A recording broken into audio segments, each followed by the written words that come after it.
अस्सलाम वालेकुम नाज़रीन, प्रोग्राम में खुशामदीद। मेरा नाम है आयशा यूसुफ। नाज़रीन, बिल आखिर जिसका इंतज़ार किया जा रहा था, कई हफ्तों से इंतज़ार किया जा रहा था, बार बार दावे हो रहे थे कि बस जो तहरीक अदम एतमाद है वो अभी आई तो कभी आई, लेकिन आज वो फाइनली पेश कर दी गई है, जमा करवा दी गई है। तहरीक अदम एतमाद वज़ीर आज़म पाकिस्तान इमरान खान साहब के खिलाफ अपोजिशन की जानिब से जमा करवा दी गई है। साथ ही साथ कौमी असम्बली के इजलास की रिक्विजिशन जो है वो भी जमा करवा दी गई है। अब रूल्स के मुताबिक 14 दिन के अंदर इजलास तलब किया जाना है स्पीकर की जानिब से, और उसके बाद तहरीक अदम एतमाद पर बहस होगी और उसके बाद इस पर वोटिंग होगी। इस वक्त जो सूरत हाल है, कौमी असम्बली में 342 का ऐवान है, लेकिन इस वक्त 341 अरकान उसमें मौजूद हैं। हुकूमत के पास हैं टोटल इत्तेहादियों को मिलाकर 179 अरकान, जबकि अपोजिशन के पास 162 अरकान मौजूद है। लेकिन अपोजिशन ये दावा करती है कि उनके पास 172 से ज़्यादा अरकान मौजूद है। 172 वोट चाहिए, सादा अक्सरियत चाहिए अगर ये तहरीक अदम एतमाद कामयाब करवानी है अपोजिशन ने हुकूमत के खिलाफ, यानी कि वज़ीर आज़म के खिलाफ। अपोजिशन कहती है कि उनके पास 172 नहीं बल्कि तकरीबन 200 के करीब अरकान असम्बली की हिमायत मौजूद है, जिनमें अब इत्तेहादी शामिल हैं या नहीं। अपने जो हैं हुकूमत के वो तो गिले शिकवे करते हुए, ओपनली गिले शिकवे करते हुए हमें नज़र आ रहे हैं। अपोजिशन लगता है ऐसा ही है कि तकिया किए हुए उन्हीं लोगों के ऊपर जो हुकूमत से नाराज़ हैं और हुकूमत के अपने हैं। दूसरी तरफ वज़ीर आज़म इमरान खान बहुत ज़्यादा कॉन्फिडेंट नज़र आ रहे हैं। शेख साहब ये कहते हैं, शेख रशीद साहब, कि वज़ीर आज़म साहब ने जो कार्ड्स हैं वो अपने सीने से लगाए हुए हैं, और साथ ही साथ वज़ीर आज़म ने इस तहरीक अदम एतमाद को आलमी साजिश भी करार दे दिया है।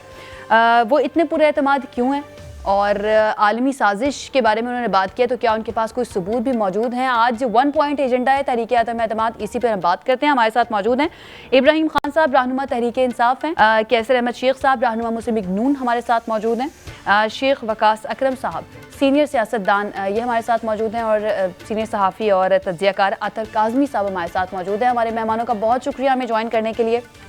सबसे पहले इब्राहिम साहब, आपसे मैं आगाज़ करती हूँ। बिल आखिर जमा करवा दी है।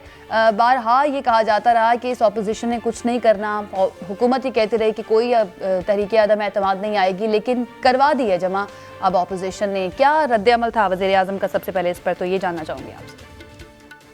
देखिए, हम तो फ्रॉम डे वन से ये बात कर रहे हैं कि ये उनका आईनी और कानूनी हक है अपोजिशन का कि वो जब चाहे तहरीक अदम एतमाद ला सकती है, और उसमें किसी को कोई शक नहीं था। हम सिर्फ ये कह रहे थे यार लानी है तो जल्दी लेके आ जाए। क्यों आप इन मामलात को जो है हुकूमत को इतनी जल्दी क्यों थी इब्राहिम साहब?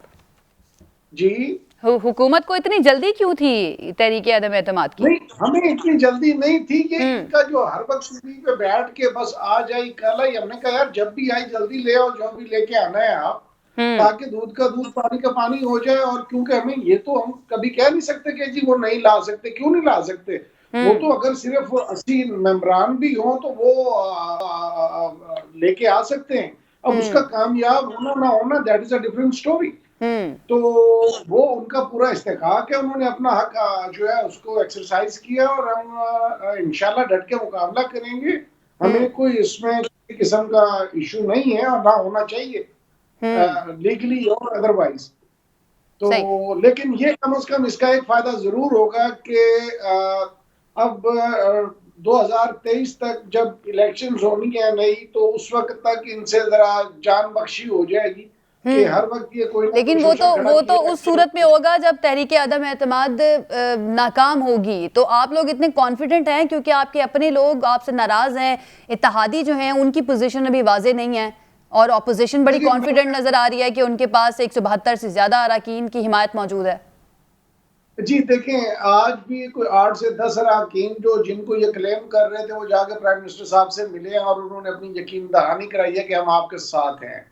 अब जमातों के अंदर हर जमात में इनकी अपनी जमात की क्या पोजीशन है, इनके अपने लोग जो सेनेट में इनकी अक्सरियत थी वो कैसे जो है वो उसमें तब्दील हो गई माइनॉरिटी में, और मेजॉरिटी वोट जो है वो लेके और वो समीरानी साहब बन गए थे। इनकी अपनी सफों में ही वो नहीं है, और फिर ये एक दूसरे को दाव लगा रहे हैं। बेसिकली ये एक पीडीएम का हमाम है जिसमें कि ये सारे इकट्ठे हैं, और उसमें बस ये एक दे आर टेस्टेड एंड रीटेस्टेड, एक दूसरे को कई बार कर चुके हैं, तो हमें तो इसमें कोई मकसद है कि ना घबराने की जरूरत है और ना इसमें को परेशान होने की जरूरत है। उन्होंने अपना एक हक, कानूनी हक जो है उसको एक्सरसाइज किया है और उनका इंशाल्लाह हम डट के मुकाबला करेंगे। सही। शेख वकास अकरम साहब, सर बड़ी देर से हम शोर सुन रहे थे, तहरीक अदम एतमाद का बिल आखिर पेश कर दी गई है। आप सीनियर सियासतदान हैं, बड़ा समझते हैं पॉलिटिक्स को, क्या रीडिंग है सर आपकी? किसका आपको पलड़ा इस वक्त भारी नजर आ रहा है, हुकूमत या ऑपोजिशन? देखें, इस वक्त तो जो ऑपोजिशन है वो अपने पत्ते जो बड़ी सोच समझ के खेल रही है। आप देखेंगी कि किस तरीके से इन्होंने पंजाब में एक डिस्ट्रैक्शन पैदा की, पहले शोर मचाया वफाक में इमरान खान साहब के खिलाफ अदम एतमाद लाने का, फिर साथ ही उसको डाइवर्ट किया और इनको ये इंप्रेशन दिया कि शायद हम असद कैसर के खिलाफ ला रहे हैं इमरान खान साहब से पहले, और उसके बाद पंजाब का महाज जो है वो खोल दिया गया। इनको पंजाब में मसरूफ करके अचानक ही आज तहरीक अदम एतमाद कौमी असम्बली में पेश कर दी गई। मैंने सुबह इंफॉर्मेशन मिनिस्टर का ट्वीट पढ़ा जिसमें उन्होंने कहा एक थी तहरीक अदम एतमाद, फिर आंख खुल गई। तो वो मेरा ये ख्याल है कि दोपहर के बाद अब शायद हुकूमत को भी अपनी आंखें खोल लेनी चाहिए। इदारे इनके मातहत हैं, एजेंसियां इनके लिए तमाम अपोजिशन के MNAs और लीडरान को मॉनिटर कर रही हैं, मगर ये ऐसे ख्वाबे खरगोश के मजे लूट रहे हैं कि इनको ये होश ही नहीं रहा कि खेल दिखाया क्या जा रहा है और खेल खेला क्या जा रहा है। तो मेरे ख्याल में अभी भी इनको होश आ जाना चाहिए। असल मैदान पंजाब नहीं, असल मैदान वफाक ही था और वफाक ही है। पंजाब तो डैमेज है, उसने साथ होना ही है। मैं ये समझता हूँ कि इस वक्त नंबर वाइज जो है ऑपोजिशन का नंबर पूरा है। अगर फरिश्ते वक्त पर नहीं साथ देते हुकूमती वजीर आजम का, तो फिर वजीर आजम के लिए अगले 2-3 हफ्ते बहुत मुश्किल हो जाएंगे। और ये जो दोनों पार्टियां इंप्रेशन दे रही हैं, कोई कह रहे हैं जी के एम्पायर न्यूट्रल है, कोई कह रहे हैं जी नहीं उनका न्यूट्रल होना भी किसी का साइड लेना है, तो मैं ये समझता हूँ कि ये ऑपोजिशन और गवर्नमेंट दोनों ही वक्त से पहले अंदाजे लगा रहे हैं। एम्पायर का पता चलेगा जिस वक्त आप दोनों पिच पे खड़े हो जाएंगे। मैं ये समझता हूँ कि अभी तो सिर्फ पिच जो है वो ठीक की गई है, जिस दिन तमाशाई आके बैठ जाएंगे आपको पता लग जाएगा कि फैसले कैसे होंगे। अददी बर्तरी के हवाले से इनको जरूर सोचना चाहिए मेरे हुकूमती भाइयों को कि ये इतने सारे जमीर फरोश आपकी सफों में इतनी जल्दी कैसे एक्सपोज हो गए हैं। इस वक्त हर MNA को 100-100 करोड़ रुपए से ऊपर का फंड मिला है, इस वक्त काम हो रहे हैं। वो कौन से अरकान हैं जो नाराज हैं, नाराज क्यों हो गए हैं, इसमें किसका हिस्सा है, किसकी वजह से हुए हैं? कुछ लोग तो ऐसे हैं जो नाराज हो गए हैं, कुछ रिवायती जमीर फरोश हैं जो हर दफा इलेक्शन में आते हैं और ऐसे इलेक्टेबल्स को अगली पार्टियां ले लेती हैं। खान साहब ने भी तो ऐसी पार्टियों के बंदे उठाए थे ना। खान साहब ने खान साहब के साथ चलने वाले कौन से वो लोग थे जो सारे के सारे ही PTI के विजन को ओन करने वाले थे। जिस वक्त खान साहब की बल्ले बल्ले होने लगी तो लोगों ने, कईयों ने नून लीग छोड़ी, कईयों ने काफ लीग छोड़ी, कईयों ने पीपल्स पार्टी छोड़ी और खान साहब के साथ शामिल हो गए। आज मैं आपको बता दूं, अभी तक वो लोग एक्सपोज नहीं हो। मैं दावे से कहता हूँ, इंफॉर्मेशन की बुनियाद पे कहता हूँ, ऐसे लोग सबसे पहले भागने वाले हैं। वो लोग सही है। और जो खान साहब के या PTI के विजन को ओन करने वाले लोग हैं वो कल सामने भी आ गए। वो सामने भी आ गए ना कल, अलीम खान साहब और उनका पूरा ग्रुप, वो यही तो शुरू से शिकवे करते हुए आ रहे हैं और अब वो ओपनली इस बारे में बात कर रहे हैं कि भाई हम जो इतनी अच्छी टीम थी उसको इस्तेमाल नहीं किया गया। आयशा खान के विजन को ओन करने वाले भी 2 तरह के लोग थे। एक वो लोग हैं जैसे जरताज गुल है, एक वो है जैसे अली अमीन गंडापुर है, एक वो है जैसे मुराद सईद है, एक वो है जैसे उमर चीमा था, जो कि खान के साथ जिन्होंने तरीके इंसाफ के अंदर आंख खोली और तरीके इंसाफ के अंदर सियासत की। अब एक मेरे भाई अलीम खान जैसे हैं जिन्होंने काफ लीग के दौर में भी टाइम गुजारा, जिन्होंने नून लीग के साथ मामला सेट करने की भी कोशिश की। दूसरी तरफ हमारे बुजुर्ग जहांगीर तरीन साहब हैं जिन्होंने मुस्लिम लीग नून में भी किसी वक्त में टाइम गुजारा, जिन्होंने काफ लीग में भी टाइम गुजारा। अब ये विजनरीज जो है ना, इनके अंदर भी डिविजन्स हैं। अब ऐसे विजनरीज जिनकी स्पेस, ऐसे विजनरीज जो बिलियनियर थे, अलीम खान बिलियनियर है, तरीन साहब बिलियनियर हैं, और भी बहुत सारे ऐसे हैं। ये वो विजनरीज हैं जिन्होंने देखा कि नून लीग और पाकिस्तान पीपल्स पार्टी में अब इनकी दौलत के हिसाब से इनको जगह नहीं मिल रही, तो उन्होंने इमरान खान जैसा बंदा ताड़ा, उसके ऊपर इन्वेस्ट किया और उसकी पार्टी का भी फायदा हो गया।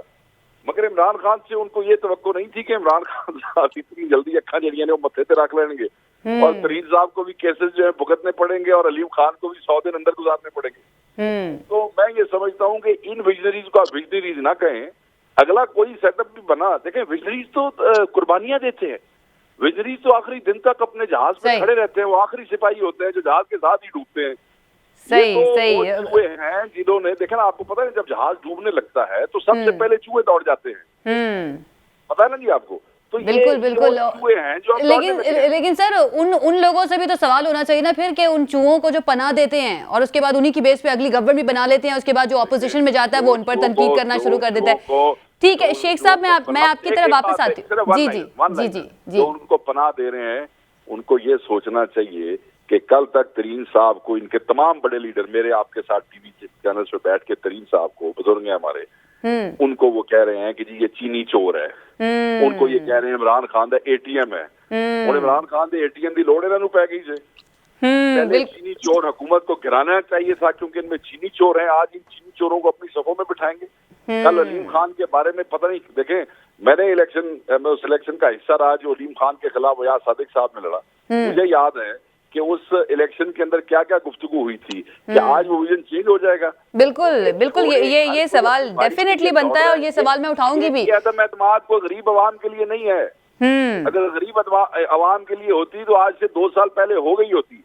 और खान साहब भी अगर घर जा रहे हैं तो वो कोई इनके साथ जुल्म नहीं हो रहा, ये अपनी नाअहली और अपनी बेवकूफी की वजह से घर जा रहे हैं। सही, ठीक है शेख साहब, मैं आपकी तरफ वापस आती हूँ। अतर काज़मी साहब ने भी हमें ज्वाइन कर लिया है। अतर काज़मी साहब, सबसे पहले तो आप क्या समझते हैं, कैसे देख रहे हैं इस तरीके अदम एतमाद को? किसका पलड़ा आपको भारी नजर आ रहा है? किसकी सियासत आपको ज्यादा जो है ना वो नजर आ रही है ऐसी कि वो कामयाब हो जाएगा?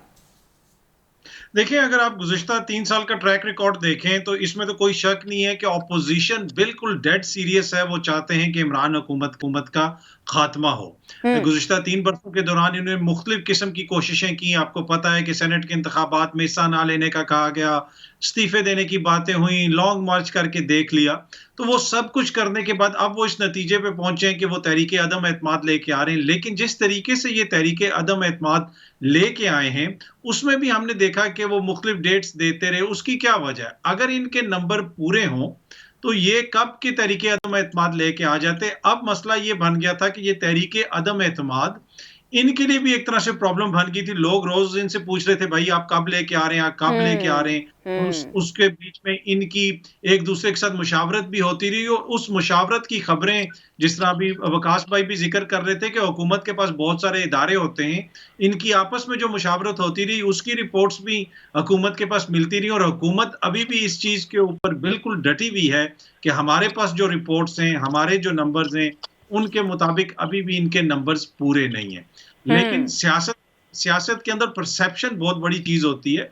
जब इस तरह की परसेप्शन क्रिएट हो जाए कि हुकूमत कमजोर है, तो फिर जो वो दरीना साथी जो कुछ अरसा पहले जिन्होंने बयानात दिए कि हम सियासत से अलहदा हो रहे हैं लेकिन खान साहब के पीछे खड़े हैं, फिर वो भी एकदम से सामने आ जाते हैं और कहते हैं जी बुज़दार साहब को अलहदा करें, हमारे ये मसाइल हैं या हमारे ये तहफ़्फ़ुज़ात हैं। तो वो परसेप्शन अगर इस तरह की क्रिएट करने में अपोजिशन कामयाब हो गई कि हुकूमत जा रही है, तो ऐन मुमकिन है कि हुकूमत के लिए थोड़ी सी मुश्किलात हो जाए। सही है। तो आपको क्या लगता है ये कामयाबी अगर हो जाती है तहरीके अदम एतमाद की, तो उसके बाद की सिचुएशन क्या होगी? क्या ऑपोजिशन आपको लगता है कि तैयार है इस वक्त मुल्क को संभालने के लिए? वैसे तो कह रहे हैं कि 2 से 3 महीने के अंदर नेक्स्ट इलेक्शन जो है वो करवाने हैं, लेकिन इन 2 से 3 महीनों के अंदर फिर क्या होगा? मखलूत हुकूमत बनेगी? देखिए, आज की जो तारीख है 8 मार्च की, आज की तारीख में अगर कल सुबह तहरीके अदम एतमाद कौमी असेंबली में उसके ऊपर वोटिंग होती है तो ऑपोजिशन हार जाएगी। ये मैं बड़ी जिम्मेदारी से आपको बता रहा हूँ। अगले आने वाले दिनों में क्या परसेप्शन क्रिएट होती है, क्या कुछ होता है, वो एक अलग बहस है। लेकिन अगर ये कामयाब भी हो जाती है तो उसके बाद वही होगा जिसका जिक्र पहले भी हो रहा था कि दोबारा ये एक दूसरे के दस्तों गिरबां होंगे, दोबारा जरदारी साहब को सड़कों पे घसीटने की बातें हो रही होंगी, मौलाना दोबारा इनके ऊपर इल्जामात लगा रहे होंगे और ये एक दूसरे के खिलाफ इलेक्शन की तैयारी कर रहे होंगे। और उसका मुजाहरा हमने आज प्रेस कॉन्फ्रेंस के अंदर भी देखा। शहबाज शरीफ साहब ने जिक्र किया यूरोपीय यूनियन का कि उनके साथ हमारी बड़े पैमाने पे तजारत होती है। इमरान खान ने उनको नाराज कर दिया, यूरोप को, मगरिब को। और दूसरी तरफ मौलाना साहब ये कह रहे थे कि इमरान खान मगरबी एजेंडे को नाफिज कर रहा था एनजीओ के जरिए पाकिस्तान के अंदर। तो ये नजरियाती तौर पे तो इनका कोई नजरिया नहीं है, ये तो एक मफादात का इनका इल्हाक है। ये एक ऐसा ग्रोह है जिनके मफादात इस वक्त मिल रहे हैं, इनका नजरिया आपस में बिल्कुल नहीं मिलता। और यही आप देखेंगे, अगर कोई ऐसी सूरत हाल आती है कि हुकूमत जाती है तो फिर इनके मफादात एक दूसरे के साथ टकराएंगे और फिर ये एक दूसरे खुलकर सामने आ जाएंगे। सही, एक ब्रेक लेते हैं, ब्रेक से वापस आएंगे तो कैसर साहब भी हमें ज्वाइन कर चुके होंगे और अपनी गुफ्तगू के सिलसिले को यहीं से आगे बढ़ाएंगे। Stay with us. जी नाज़रीन, ब्रेक के बाद खुशामदीद। हमें कैसर अहमद शेख साहब मुस्लिम लीग नून के रहनुमा ने भी ज्वाइन कर लिया है, उनसे बात करते हैं। शेख साहब, बहुत शुक्रिया ज्वाइन करने के लिए। जमा करवा दी गई है आज फिर तहरीक अदम एतमाद, कब तक इजलास बुलाया जाएगा, इस बारे में क्या उम्मीद है आपकी? बिस्मिल्लाहिर्रहमानिर्रहीम।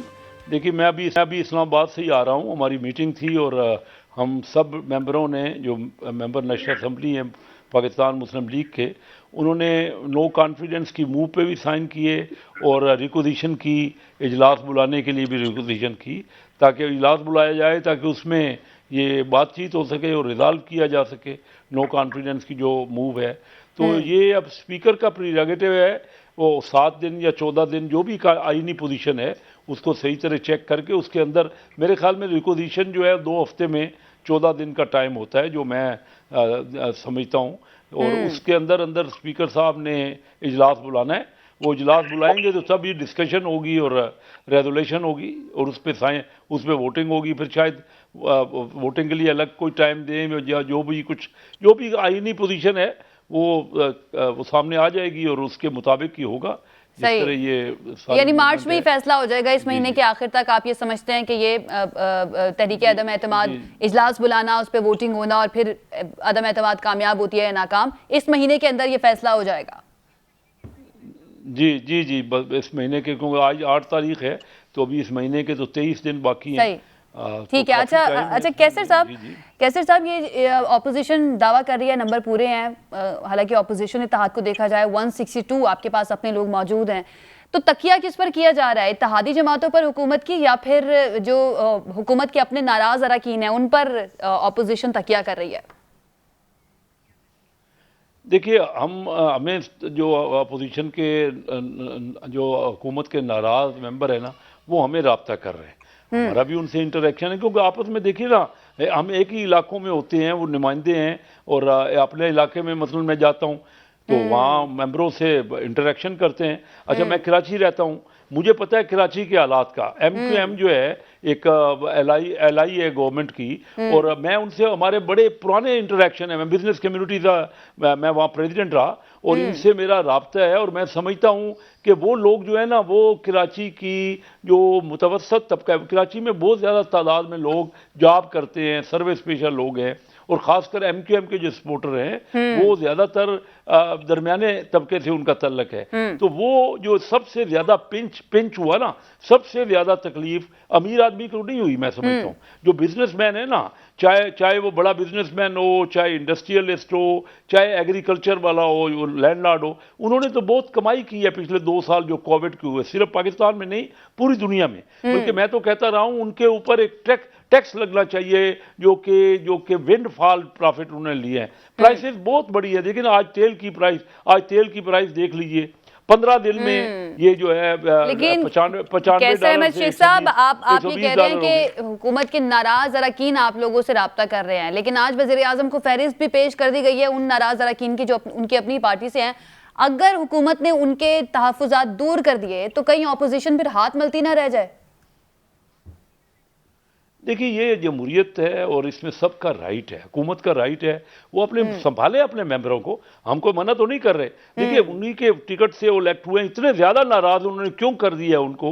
वो नाराज़ इसलिए हैं कि वो अगले इलेक्शन में जब साल 1.5 साल रह गया इलेक्शन को, उस नाराजगी उनकी ये है कि जो अपने हल्के में जाते हैं, आज हुकूमत कुछ कर भी ले, वो क्या पब्लिक का क्या करेंगे? पब्लिक उनको बहुत उनको जो जाते हैं उनको शिकायतें कर रही है कि हमने आपको वोट दिया, आपने हमारे लिए क्या किया, आपने महंगाई कर दी इतनी, हमारे लिए आपका कोई ख्याल नहीं है। और हमारे जमहूरियत में ये हमने देखा है कि जो लीडर है ना, चंद उन लीडरों की ज़्यादातर अहमियत होती है, मसलन प्राइम मिनिस्टर या उसके करीबी जो मिनिस्टर्स हैं ना, उनकी सुनवाई होती है। आम जो MNAs हैं उनको तो ना उनके इलाकों में फंड दिए गए, ना उनके डेवलपमेंट के प्रोग्राम हुए, काम हुए, तो लोग उनसे शिकायत करते हैं, वो तो जाना छोड़ गए अपने इलाकों में, क्या करें? तो मकसद मैं आपको MQM क्योंकि मैं जानता हूँ, कराची में रहता हूँ, मैं अपने इलाकों की भी बात कर सकता हूँ। 6 ज़िले जो है, 6 ज़िले हमारे यहाँ, हमारे एरिया से मियाँ वाली, खुशाब, बखर, जंग, चनियोट और हाफजाबाद, इन 6 ज़िलों में से सारी सीटें PM जो है वो PTI ने ली हैं, और सिर्फ एक वाहिद मेरी चनियोट की सीट है इन 6 ज़िलों में जो मुस्लिम लीग नवाज ने ली है। सही। इब्राहिम साहब, कैसर साहब, इब्राहिम साहब कई लोग हमारे यहाँ से बात पे कुछ कहना चाह रहे हैं। जी इब्राहिम साहब करें, कहें वेलकम। कि लोग हमारे साथ इतने नाराज हैं कि प्राइम मिनिस्टर मंडी बहाउद्दीन में जलसा करते हैं, वो सबके सामने है, उसके बाद MLC का जलसा होता है, सबके सामने है, ये आज तक इतना बड़ा जलसा नहीं कर सके, अभी लोग हमारे से नाराज हैं। फिर कहते हैं कि इनको फंड नहीं मिल रहे, इतने फंड अभी आपको शेख साहब कह रहे थे, वकास अकरम साहब के कितने फंड, 100 करोड़ रुपया इनको हमें मिला गया है, और दबा के लोगों के काम भी हो रहे हैं, और लोग उल्टा मुस्लिम लीग नून के VP के हमें ज्वाइनिंग्स दे रहे हैं। पता नहीं ये किस ख्वाब खरगोश में है। एक चीज तो बड़ी क्लियर है कि ये कोई अवाम की खातिर ये जस्तजू नहीं हो रही, ये 2 खानदानों के जाती मफादात के उसको गठजोड़ को वो जो है ना जी अपने वो करने के लिए जो है ये सारा ड्रामा रचाया जा रहा है। और लेकिन इब्राहिम साहब, इस ड्रामे में PTI के अपने लोग भी तो शामिल हो रहे हैं ना, जो नाराज होकर जा रहे हैं, ऑपोजिशन की तरफ देख रहे हैं। कोई भी नहीं और जा आप ये रहा। देखिए ना, आपको गारंटी करता हूँ, आज आप देख लें, आज प्राइम मिनिस्टर से जिन लोगों के ये नाम कह रहे थे, उनमें से 8 बंदे तो आज मिले हैं। आज प्राइम मिनिस्टर को मिलके उन्होंने कहा कि हम आपके साथ खड़े हैं। अलीम खान साहब से भी मुलाकात हुई है, वजीर आजम की। अलीम खान साहब से भी मुलाकात हुई है। किनसे? अलीम खान साहब से। अलीम खान साहब से गवर्नर सिंध की मुलाकात हुई है। कुछ और जो म्यूचुअल फ्रेंड्स हैं उनमें फवाद चौधरी साहब भी थे, तो उन्होंने भी यही बात की है कि जी final decision lies with Jahangir Tareen sahab, वो क्योंकि लंदन में है, तो पुराने दोस्त हैं, सब इकट्ठे हैं। हम इंशाल्लाह, मेरी मुलाकात हुई थी जहांगीर तरीन साहब के साथ। लेकिन तरीन ग्रुप के तहफ़्फ़ुज़ात जो हैं वो तो आपके सामने आ ही चुके हैं ना। वो तो उस्मान बुज़दार साहब की बात कर रहे हैं कि माइनस उस्मान बुज़दार के बगैर बात आगे नहीं बढ़ेगी। और आज कुछ ये खबर भी आई थी कि उस्मान बुज़दार ने इस्तीफा पेश किया और वज़ीर आज़म ने उसको कबूल करने से इनकार कर दिया। एक सेकंड में आपकी तरफ आती हूँ कैसर साहब। इब्राहिम साहब, ये कंफर्म कर दीजिए, कि वाकई में पेश किया उन्होंने इस्तीफा, और अगर किया तो वज़ीर आज़म ने इनकार कर दिया। जी बिल्कुल ऐसे है, और उसमें सबसे बड़ी बात यह है कि जो तहफ़्फ़ुज़ात हैं वो हमारे विद इन द पार्टी हैं, और वो हम उनको एड्रेस कर लेंगे। इसमें कोई ऐसा इशू नहीं है कि जो हम with in the party resolve ना कर सकें। लेकिन मैं तरीन साहब के हवाले से उनको इस्तीफा देने की जरूरत क्यों पेश आई इब्राहिम साहब, उस्मान बुज़दार साहब को? नहीं, उस्मान बुज़दार ने तो मॉरली एक बात की है कि यार अगर सारे दोस्त मेरी वजह से नाराज हो रहे हैं तो मैं हाजिर हूँ। सही, इसलिए उन्होंने, बहरहाल मैं गुफ्तगू सुन रही थी तर्जुमान पंजाब हुकूमत की हसन खावर साहब, वो ये कह रहे थे कि ये जितनी खबरें चल रही हैं ऐसी कोई बात नहीं है, उन्होंने कोई इस्तीफा पेश नहीं किया। लेकिन आपने अब ये कंफर्म कर दिया इस खबर को। हमारे साथ शेख वकास अकरम साहब भी मौजूद है, अतर काज़मी साहब भी मौजूद है। बड़ी देर हो गई है, मैं उनसे भी ज़रा गुफ्तगू कर लूँ। शेख साहब, आपके मुताबिक क्या लगता है आपको, आप क्या देख रहे हैं, ये अपोजिशन जो दावा कर रही है नंबर पूरे होने का, ये इत्तेहादियों की बेस पे कर रही है? क्योंकि अब से थोड़ी देर पहले खबर ये भी आई है कि चौधरी शुजात हुसैन इस्लामाबाद पहुंचे हैं, उन्होंने मौलाना फजल रहमान से मुलाकात की है, और उस मुलाकात में उन्होंने ताउन की यकीन दहानी कराई है और कहा है कि मैं गिले शिकवे दूर करने के लिए आया हूँ। तो ये कहीं इसलिए तो नहीं कि अलीम खान ग्रुप सामने आने के बाद काफ लीग की अहमियत थोड़ी कम हो गई तो इसलिए उन्होंने भाग दौड़ शुरू की है, या फिर अपोजिशन जो है वो इन लोगों के साथ, जो हुकूमत के अपने लोग हैं, उनके ऊपर तकिया करके नंबर गेम पूरी होने का दावा कर रही है?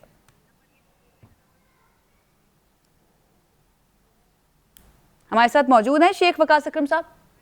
जी जी जी सर, मैंने आपसे सवाल किया। जी जी आ रही है आवाज आपको?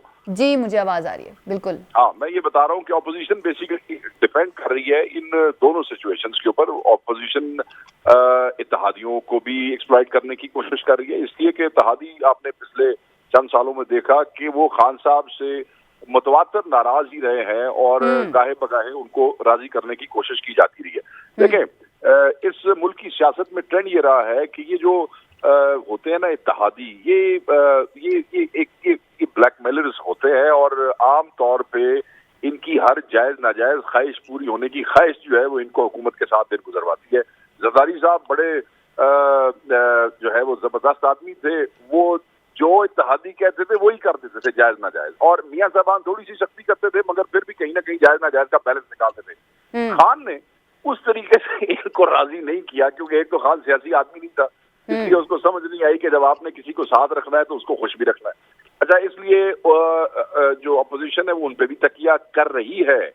आप सिर्फ इन स्टेटमेंट्स पे ना जाएं जो इत्तेहादी दे रहे हैं, क्योंकि जिसने इस मुल्क के सियासियों ने पलटा खाना होता है उस वक्त वो घंटा पहले की स्टेटमेंट से भी भाग जाते हैं। तो इस वक्त आप ये ना देखें कि वो क्या है। सो अपोजिशन इन पे भी तकिया कर रही है। और दूसरा, जो गवर्नमेंट के अंदर लोग हैं, अच्छा नाराज वाली बात जो है ना, वो नाराज ऐसे तो है कि क्योंकि खान साहब ने पब्लिक एट लार्ज को नाराज किया है, बिकॉज ऑफ महंगाई, बिकॉज ऑफ गवर्नेंस के इश्यूज, बिकॉज ऑफ बहुत से ऐसी इश्यूज हैं जो खान साहब कंट्रोल नहीं कर सके। इसलिए ये वो लोग जो हमेशा हुकूमतों के साथ जाते हैं, ये इस डर से कि पब्लिक के जावांगे तो वोट तो खान का होएगा नहीं, वोट तो अपोजिशन पार्टी का होगा, और अगर जाते जाते हम अपोजिशन को वोट दे जाएं और हम कल अपनी टिकट पक्की कर लें तो शायद हमारे लिए बेहतर। ये कोई वसूली लोग कोई नहीं है, ये वही है जो हमेशा ही निकलते हैं और हमेशा ही भागते हैं। सो अपोजिशन इन दोनों पर डिपेंड कर रही है।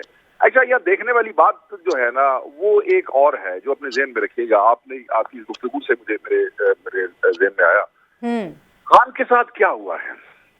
खान को पंजाब की क़यादत से डील करने के लिए सिंध से बंदा उठा के लाना पड़ रहा है। खान के पास एक आदमी था जिसे जहांगीर तरीन कहते थे। जहांगीर तरीन सिर्फ अपने बिलियंस या अपने जहाज की बुनियाद के ऊपर बंदे इकट्ठे नहीं करता रहा पहले, because he was one of the most senior people from Punjab in his party, ठीक है, क्योंकि बाकी सीनियर लोग बाकी पार्टियों में थे। खान के पास पंजाबी लीडरशिप में थोड़े सीनियर लोग थे, तो वो अपनी क़यादत, अपनी सीनियोरिटी, अपने कनेक्शन की वजह से भी बंदे इकट्ठे किए, फिर जहाज भी चाहिए, फिर सारे समझ लो तुसी। अच्छा, अब प्रॉब्लम खान के पास क्या हो गया है कि तरीन साहब के जाने के बाद खान के पास पंजाबी MNAs और MPs के साथ डील करने के लिए कोई सीनियर आदमी भी नहीं है। आप समझ सकती हैं कि आप सिंध से इमरान इस्माइल को आप पंजाब लेके आ रहे हैं कि वो बात करे अलीम खान से, मतलब अकल मानती है। आपने शाह महमूद को सिंध भेज दिया है और आप एक सिंधी गवर्नर को उठा के, ये मैं को खुदा ना खास्ता को सुबाइयत की बात नहीं कर रहा हूं, मगर पॉलिटिक्स की अपनी डायनामिक्स हैं। अगर आप ये समझें कि कोई पंजाबी MP है इमरान इस्माइल के कहने के ऊपर इमरान खान को छोड़ रहा था और नहीं छोड़ेगा, तो ये इससे बड़ी मेरे ख्याल में खुशफहमी किसी और सियासतदान की नहीं हो सकती। और इन्हीं खुशफहमियों की बुनियाद के ऊपर आज पाकिस्तान तहरीक इंसाफ का हशर नशर हो चुका है। सही, कल तक तो देखे ना, ये सारे लोग काम ले रहे थे, कामों शामों का मसला कोई नहीं है। मेरे जिले के अंदर खान ने जो पैसे दिए हैं इन MNAs को, जो सारे के सारे इस वक्त खान को छोड़ने के लिए तैयार हैं और जा चुके हैं, और कुछ हुआ नहीं हुआ डेवलपमेंट फंड से, मगर उनके इलेक्शन का खर्चा कमिश्नरों की सूरत में निकल आया है। ये जरूर हो गया, ठीक है, उनको मिल गए हैं। ठीक है ठीक है शेख साहब, ठीक है, आपका पॉइंट है। अतर काज़मी साहब, उस्मान बुज़दार साहब ने इस्तीफा दिया, वज़ीर आज़म ने अब भी कबूल नहीं किया, हालांकि तरीन ग्रुप ने वाजे कर दिया है कि जब तक माइनस बुज़दार नहीं होगा बात आगे नहीं बढ़ेगी। आपको लगता है ये जो फैसला है उस्मान बुज़दार साहब को ना हटाने का, ये इमरान खान साहब के इक़्तिदार के जाने की वजह बन सकता है? देखिए, इस ऑब्वियसली उस्मान बुज़दार साहब के हवाले से बहुत सारे लोगों को तहफ़्फ़ुज़ात हैं, और इस उस्मान बुज़दार साहब के जाने की खबरें हर 6 महीने के बाद आती हैं। उस्मान बुज़दार बेसिकली वो कंधा है जिसके ऊपर रख के इमरान खान बंदूक चलाते हैं पंजाब के अंदर। पंजाब के अंदर उन्होंने कोई भी सीनियर लीडर इस काबिल नहीं छोड़ा कि उसके ऊपर कोई भी एतबार कर सके। इसलिए कि आपको याद होगा कि गुज़िश्ता बरस हमने एक टेलीफोन कॉल लीक हुई जिसमें पंजाब हुकूमत के एक मिनिस्टर एक मुस्लिम लीग नून के साबिक एमएनए की बेटी के हवाले से सिफारिश कर रहे थे और वो बड़ी वो कॉल वगैरह बिल्कुल बिल्कुल वो मैं मिसाल आपको क्यों दे रहा हूँ, वो इसलिए दे रहा हूँ कि यहाँ पे जितनी भी बड़ी बड़ी पॉलिटिकल पार्टीज हैं उनके अंदर जो बड़े बड़े सियासी खानदान हैं उनके सबके एक दूसरे के साथ राब्ते हैं, तो वो एक दूसरे के काम भी करते हैं, काम रोकते नहीं है, काम चलते रहते हैं। उस्मान बुज़दार के ऊपर सेंट्रल पंजाब के अंदर उस तरह का कोई प्रेशर नहीं था कि मैंने इसका भी काम करना है, मैंने उसका भी काम करना है। उनको जनूबी पंजाब से ला के खान साहब ने यहाँ पे बैठा दिया। मेरा ये जाती तज्जिया है कि हो सकता है कि इसके पीछे खान साहब का ये ख्याल हो कि उनके यहाँ पे आने से कोई लोग उनके ऊपर प्रेशर नहीं डाल सकेंगे और उस्मान बुज़दार की जो पर्सनैलिटी है वो उस्मान बुज़दार की पर्सनैलिटी भी एज ए इस तरह यूज होगी कि जी खान साहब काम नहीं करने दे रहे, मैं क्या करूंगा। तो एक तो ये बात हो सकती है। दूसरी बात, तहरीके अदम एतमाद अभी लेके आई है ऑपोजिशन। देखिए खान साहब क्रिकेट के अंदर न्यूट्रल अंपायर लाने का क्रेडिट लेते हैं, लेकिन ये ऑपोजिशन खुद अब क्रेडिट दे रही है खान साहब को सियासत के अंदर न्यूट्रल अंपायर लाने का। लेकिन जिस मौके के ऊपर इन्होंने तहरीके अदम एतमाद पेश की है ना, अब आपको पता है कि बड़ा अहम इजलास हो रहा है यहाँ पे इस्लामी वज़राए खारजा का, इस्लामी ममालिक के वज़राए खारजा का। फिर आपकी 23 मार्च की बड़ी अहम परेड हो रही है जो इलाकाई हमारी सिक्योरिटी की सिचुएशन है उसके तनाजुर में। पहली दफा एक नए तैयारों का स्क्वाडन आपका उस परेड के अंदर शिरकत कर रहा है। तो बहुत सारी ऐसी चीजें हैं कि मुझे लगता है कि जो ऑपोजिशन ने टाइमिंग चूज की है तो हो सकता है कि वो जो न्यूट्रल अंपायर है वो थर्ड अंपायर से रिव्यू मांग ले। तो ये इनको, मुझे लगता है कि इनकी टाइमिंग ऐसी है कि यहाँ पे कभी भी रियासत ये नहीं चाहेगी कि पाकिस्तान की इस तरह सुर्खी हो कि दावतनामे जा चुके हैं, वज़राए खारजा ने आना है इस्लामी ममालिक के, पाकिस्तान के नए तैयारों ने परेड करनी है। तो क्या इस मौके के ऊपर कोई ये मुतामिल हो सकती है रियासत कि वो अपनी इतनी बड़े पैमाने के ऊपर सुर्खी आए? तो मुझे लगता है कि ये अंपायर को मजबूर करेंगे कि तुम न्यूट्रल मत रहो। इनको डेट कोई सोच समझ के चूज करनी चाहिए थी। ठीक है। और अतर ये भी बड़ी इंपॉर्टेंट बात है कि खान साहब ने बुज़दार साहब की वजह से अपने कई करीबी साथियों को नाराज़ किया। आपको क्या वजह नज़र आती है? आपने बड़ी सारी वजूहात बताई हैं कि बुज़दार साहब को लाने की क्या हो सकती है, लेकिन अपने बहुत ही पुराने दोस्त, पुराने साथी जिन्होंने उनका इतना साथ दिया, हुकूमत बनाने में साथ दिया, उनको भी नाराज़ कर देना। उसके बाद अलीम खान साहब को अब लगता है ऐसे है कि मुकम्मल ही उन्होंने नाराज़ कर दिया ये इकदाम करके कि उनका इस्तीफ़ा कबूल नहीं किया। देखें, अब तो यहाँ तक बातें हो रही हैं कि बाइडन की कॉल इसलिए नहीं आ रही कि बाइडन पहले कह रहा है कि उस्मान बुज़दार साहब को चेंज करें, तो आलमी ताकतें उस्मान बुज़दार के पीछे लगी हुई। देखिए ये तो मजाक हो गया। बात ये है कि कोई ना कोई वजह तो होगी कि इमरान खान साहब उस्मान बुज़दार साहब को तब्दील नहीं कर रहे और उनके दोस्त बार पर गिला कर रहे हैं। तो यकीनन कोई ना कोई ऐसा रीजन होगी। लेकिन बात यही है कि उस इमरान खान साहब ने एक फैसला ले लिया और उस पर वो अड़े हुए। अब देखते हैं कि इससे उनको फायदा होगा या नुकसान। सही है, एक ब्रेक लेते हैं। आलमी साजिश की आपने बात की, वज़ीर आज़म भी कह रहे हैं कि अदम एतमाद जो है वो एक आलमी साजिश का हिस्सा है और इसको नाकाम बनाएंगे। क्या अब खान साहब के पास इसका कुछ सबूत भी मौजूद है? एक ब्रेक के बाद इस पर बात करेंगे। Stay with us. जी नाज़रीन, ब्रेक के बाद खुशामदीद। ऑपोजिशन कह रही है कि नंबर उनके पास पूरे हो गए हैं तहरीके अदम एतमाद के लिए, लेकिन अगर तहरीके अदम एतमाद नाकाम हो जाती है तो फिर क्या ऑपोजिशन के पास कोई प्लान बी मौजूद है? कैसर अहमद शेख साहब, कोई प्लान बी है मौजूद या ये वाकई में आखिरी हथियार है ऑपोजिशन का? नहीं जी, पूरा प्लान मौजूद है क्योंकि इनसे तो गवर्नेंस हो नहीं सकी और इन्होंने तो सत्यानाश कर दिया मुल्क की मईशत का भी और आम बंदे का जो हालात हैं वो तो बहुत दिगरगू हैं। तो प्लान है, हम मिलजुल के आपको प्लान देंगे और ऑलरेडी हमारे यहाँ सब तजर्बाकार पॉलिटिशियन हैं, उनके हाथ से ये मामला गुजरे हुए हैं। अब देखिए ना, कल इमरान कैसर साहब, मेरा ये सवाल है कि तहरीके अदम एतमाद की नाकामी की सूरत में ऑपोजिशन के पास कोई प्लान भी है? नाकामी की जरूरत, देखिए ये एक तहरीके अदम एतमाद है। ये तो देखिए ना, हर कोई अपनी तरफ से कह रहा है कि नहीं जी हम कामयाब होंगे, हम होंगे। तो जो अगर नाकामी भी मुमकिन है, कोई इम्पॉसिबल तो कोई चीज़ नहीं है। ये तो जब जाएंगे और वोट का मामला है, कामयाबी और नाकामी, हर एक की कोशिश हमारी है कि हमें ये वोट लेकिन सर अगर नाकामी होती है तो बिल्कुल नाकामी हो जाती है तो ऑपोजिशन किसी और को मोरद इल्जाम तो नहीं ठहराएगी? नहीं, किसी और को मोहरत अगर नहीं कोई होगा इसमें तभी मोहरत इल्ज़ाम ठहराया जाता है ना, जब कोई सामने किसी का सबूत आता है। बगैर सबूत के तो कोई बात नहीं होती। और पार्लियामेंट में हमारा रोल है वो हम अपना अदा करते रहेंगे। हम तो ये समझते हैं कि इसका जाना जो है वो ठहर गया है और इसको जाना, इसके जाने के बगैर पाकिस्तान की जो तबाही है वो दिन ब दिन बढ़ती जा रही है। तो जितना जल्दी ये जाएंगी ये हुकूमत, हम तो ये समझते हैं। लेकिन अब देखिए बहुत चंद दिनों में सारी चीजें सामने आ जाएंगी। ठीक है, ठीक है, वक्त हमारे पास कम है। इमरान इस्माइल आए ना जी, तो जी मैं सिर्फ ये कह रहा हूँ कि इमरान इस्माइल कल आए तो वो अलीम खान अपने घर में बाहर भी नहीं निकले, अब उनके घर में ये तो हालत है। क्या इन्होंने, ठीक है, आपका पॉइंट आ गया। इब्राहिम साहब, वज़ीर आज़म तो कह रहे हैं ये अदम एतमाद आलमी साजिश है, तो क्या कुछ सबूत भी है उनके पास इस बात का?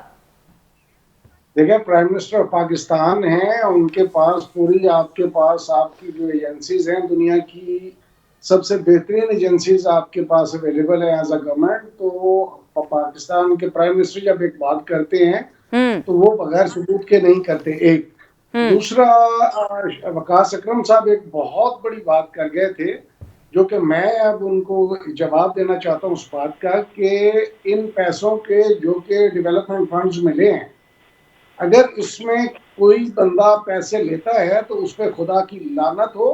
और ये पाकिस्तान तहरीक इंसाफ के लोगों में ये चीज आपको अगर कहीं नजर आएगी तो मैंने सबको जमा कर रहा हूँ उसमें, तो ये हरगिज ऐसा नहीं है। इनके हल्के में अगर कोई ऐसा है तो प्रूफ दे, हम उनके खिलाफ सख्त तरीन एक्शन लेंगे अगर कोई ऐसा मामला है।